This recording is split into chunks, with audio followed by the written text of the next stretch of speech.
पुराण Gita press Gorakhpur की है, तुम भी बाजार से लेकर आना। इसका 73 नंबर का पेज निकाल कर पढ़ना विद्येश्वर संहिता में से। उसमें लिखा हुआ है, जो नारी शंकर भगवान का स्नान कराती है, श्रृंगार करती है, पूजन करती है, वो संसार सागर से मुक्त होकर मां पार्वती की परम सखी बनकर विराजमान होती है।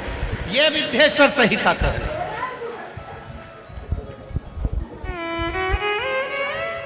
और इसी शिव महापुराण का 73वें नंबर का पेज पढ़ने के बाद में 75 नंबर पेज को पढ़ना विद्येश्वर संहिता का।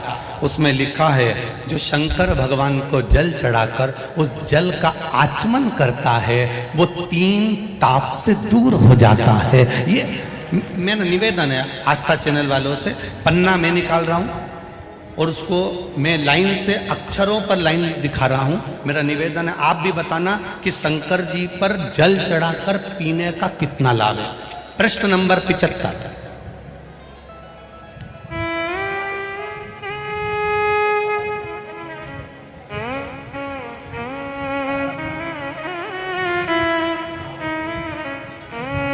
अब आस्था चैनल से निवेदन है, और आप सब भी एलसीडी पर ध्यान देंगे, और अपने अपने मोबाइल पर भी, जितने लोग टीवी पर कथा सुन रहे हैं वो मोबाइल पर सुनने वाले, वो जो लोग कहते हैं शिव जी पर जल चढ़ा हुआ नहीं पीना चाहिए, उसके लिए मेरे वेद व्यास जी लिख रहे हैं, पेज नंबर 75 विद्येश्वर संहिता।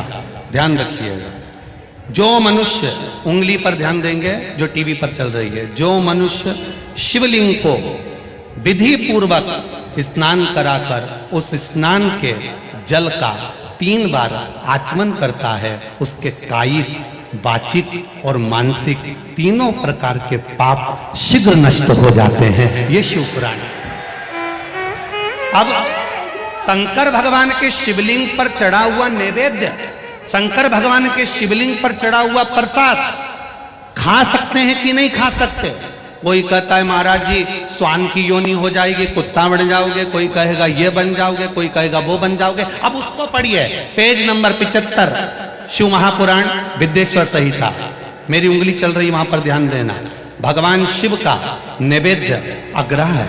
इस भगवान भावना को मन से निकाल दें कि शिव जी का चढ़ा हुआ प्रसाद नहीं खाया जाता, ये भावना मन से निकालें। शिव के नैवेद्य को देख लेने मात्र से भी सारे पाप दूर हो जाते हैं, खाने की तो बात ही दूसरी है। अब क्या लिखा है अगली लाइन, उसको खा लेने पर तो करोड़ों पुण्य अपने भीतर आ जाते हैं।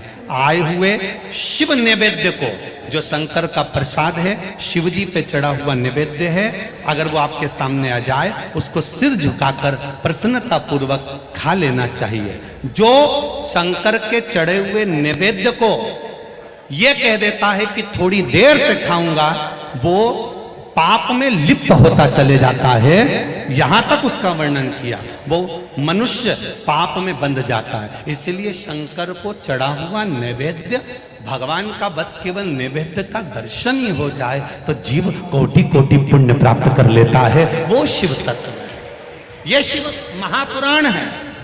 अब आज के जमाने में नए नए पंथ बन गए, नए नए पंथ चल गए, तो उन्होंने अपने को उठाने के लिए शंकर जी की निंदा कर दी। शिव जी के मंदिर मत जाना, शंकर का प्रसाद मत लेना, शिव जी को देखना मत, शंकर के द्वार मत जाना। हम किसी पंथ की पुस्तक की बात नहीं करते, क्योंकि सबने अपने अपने पंथ बनाए, तो सबने अपने अपने भाव से लिखा। हम वेद व्यास जी ने जो विद्येश्वर संहिता में लिखा, उस शिव महापुराण का वर्णन करते हैं, जो आपने 75 number page Gita press Gorakhpur की शिव महापुराण पुस्तक का आनंद करते हुए इस पुराण में पढ़ा। विद्येश्वर संहिता स्मरण।